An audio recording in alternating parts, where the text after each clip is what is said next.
Good morning. Happy Thursday. Hope your week is going well. We have been in Hebrews chapter 4 and drifting into Hebrews chapter 5. We're headed towards a key verse here, 4:14. Some New Testament scholars would suggest it is the pivotal passage in all of the book of Hebrews.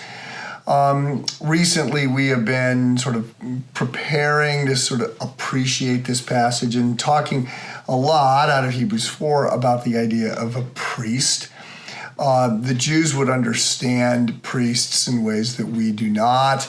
In a sense, the whole Old Testament has been preparation for them to understand and appreciate who Jesus is. And so in the Old Testament, first with the tabernacle and then with the temple, you have the fires of the sacrifice. And there's just a cadence to Jewish life and liturgy that on an ongoing basis, you have to go visit a priest and to make atonement for your sin.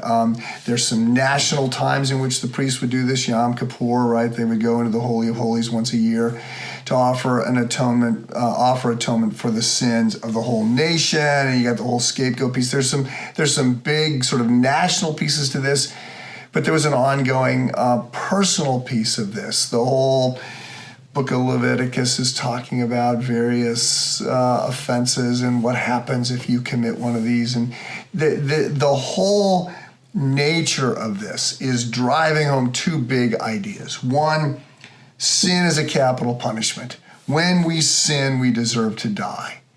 And two, substitute deaths are allowed. An innocent third party can give their life so that guilty people can go free. Somebody has to die. Hebrews 7:22, without the shedding of blood, there can be no forgiveness. So blood is the currency that just is sort of speaking to the fact that life ends because of sin. It's that bad. So we are trying to understand the importance of priests, because the priests were the ones that were, among other things, that were representing the people to God. They were going to the temple. They were offering the sacrifices for the forgiveness of sins. So I want to just make a brief comment here about temptation, because yesterday we noted that the high priest is somebody who is selected by God, and so the Jews were frustrated that Herod the Great was trying to select their priests. But a high priest is not only somebody selected by God, but it has to be from the people, because you want a priest who understands you. You want someone who can relate to you. And so there's this idea that Jesus is our high priest because he can relate to us. And the whole idea ties in here of the temptations that Christ faced. So we know temptation is a big topic. I'm going to read a C.S. Lewis quote here in just a second to end, but there's a lot that can be said about temptation. James 1 points out that temptations are not from God. And in Hebrews there's other passages that talk about the fact that we are never above temptation. I mentioned in the Friday update a couple weeks ago, I was sort of sobered by reading the journal of an older pastor who was praying that he would not give in to the temptations of the old. And it's just a reminder that their temptations are ongoing. Some temptations, sexual temptations, are more of a big deal when we're young and less of a big deal as we grow older, but there's ongoing temptations, and Jesus faced temptations in the wilderness, obviously, and we can tie temptations, lust of the flesh, lust of the eyes, boastful pride of life, tie some of this all back to Genesis 3. There's a whole big theme here on temptation.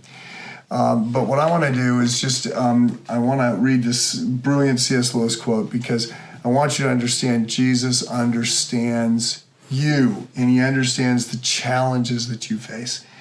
So this is Lewis writing, and he says, there's a silly idea current that good people do not know what temptation means. This is an obvious lie. Only those who try to resist temptation know how strong it is. A man who gives in to temptation after 5 minutes simply does not know what it would be like an hour later. That is why bad people, in one sense, know very little about badness. They have lived a sheltered life by always giving in. Christ, because he was the only one who never yielded to temptation, is also the only man who knows to the full what temptation means, the only complete realist. So the point here today is Jesus is our high priest, and he understands the temptations that we do in ways we can't even imagine. He understands what temptation is. And he is in heaven making intercession for us. Have a good day.